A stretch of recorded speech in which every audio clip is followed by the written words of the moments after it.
Okay, hey, how's it going? These are Rhizal. The fuck is this shoe called? Shit. Come on, man. They're Rhizal shoes. I can give you the model number. You want the model number? You're out here looking. All right, I'm at their website real quick. They're the Brio slip-ons. They're clay. They're $160. They've had them for 430 days. So, 430. I've paid like 37 cents a day for these shoes. Is it worth it?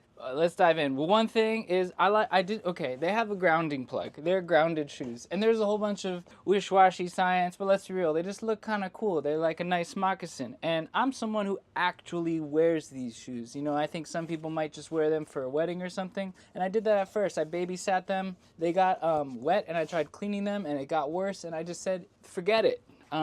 It's out the door. These things cannot get wet. These shoes suck at getting wet, which is a conundrum because they're meant to touch the earth, which is moist, ladies and gentlemen. Otherwise, they're really comfortable.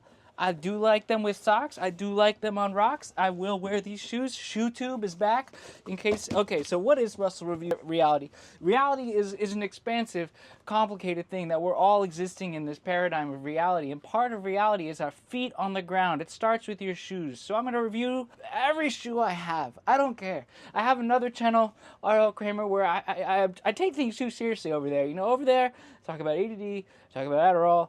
Hang on. That channel, R.L. Kramer, I'll link it in the description. It's mostly to promote my book, Hocus Focus, but we're not talking about this because let's talk about you. You are somebody who went on the internet and looked up Rhizal shoes, probably because you got an ad, it matches your aesthetic, and you're like, do I want this shoe? I love this shoe, and I also don't like this shoe. That's life, right? It wore out really quickly, and here is, right there, that's the copper brad.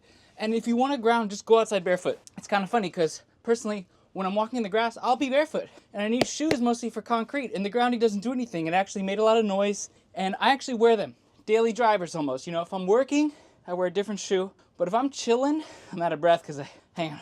Okay. So the copper brad down there, it got completely worn down. It used to be a circle. You can actually see where it used to fill. And since it got completely worn down, it would actually pop in and out. And I'll see if I can point it out. I've put a piece of tape in there to keep it from popping out. I think the manufacturers of this shoe don't expect people to actually wear it very often. But I'm hard on my shoes, hard on my clothes. I'm pretty hard on myself too. So the things around me, I put them to the test. And when these get wet and then they dry, they shrink a little bit and then they get worn back in. But they wear out kind of nicely. They're not like the leather on here. It's gonna go one day. And because of the copper brad, the copper, it wicks moisture. So if you're out and it's dry and it starts to rain and you put these on, moisture will come up. There's a hole in the bottom of the sole, and the copper brad's not hermetically sealing. So while you may be connecting to the earth, you're also conducting water up your shoe, and that can be kind of inconvenient. But I'm wearing thick socks right now. Ugh. But they go on, There's the shoe, as you can see. It looks pretty nice. I think it looks pretty cash. It's minimal, which is there's a whole lot of people debate the minimal shoe thing. I got some minimal shoes. I got some maximal shoes, but ultimately I like just to have a foot on the ground. These are pretty cool. For me, they're formal, and I don't like. Not anymore, because I let them get wet, and they hold these water stains. And I reached out to them about it, actually, because I'm freaking nerd, because they got wet and I was pissed, but I doubt I'll ever find the email because I have 8 email addresses. But basically they were like, oh, we use some kind of process to do that and don't ever clean them. And I cleaned them and then they're you got to redo it. And I was like, that's not gonna happen. So they are what they are. On mine, they're a little dirty and they're a little worn. I don't know what that is, but it's probably not going anywhere. You see all these water spots on them. So either you have to baby them or accept that they're gonna end up imperfect, just like you. Here's the other one. Also has some kind of, I don't know if this is from friction or what, but they don't look like they look in the picture. And you can see all the lace that was going through is gone. The leather actually, it's hardened, which, that's pretty cool. It's just leather, listen to that.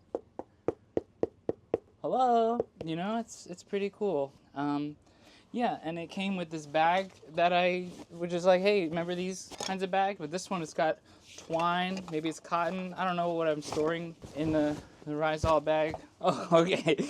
I do have a giant United States Marine Corps K-bar knife. Okay, and a sunglasses case with a cleaning solution thing. A butane fuel. You know, you guys ever do this kind of thing? Just kidding. Just kidding. A thermostat hydrometer in Celsius, and a carpenter's pencil. But I suppose this would be handy to have if you're out wearing your Rhizal. What the fuck are these shoes called? Was there some shit? Brio train set? What is this shoe called? It's the Rhizal. Grounded barefoot shoes. If you're wearing the Brio slip-on clays and it starts to rain, you can pop those bad boys in your little tote and you can advertise for them for free. You know, it's a good shoe. I probably prefer the Vivo Barefoot, but we'll talk about what happened with those in another video because I'm going to review every piece of footwear that I can. It's pretty hippie country, hippie shoe. But I think a lot of people... Okay, here's the thing.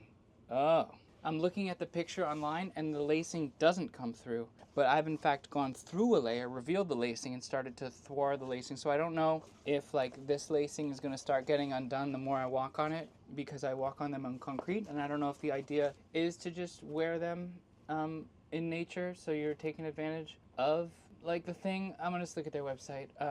So Rhizal is inspired by the micros.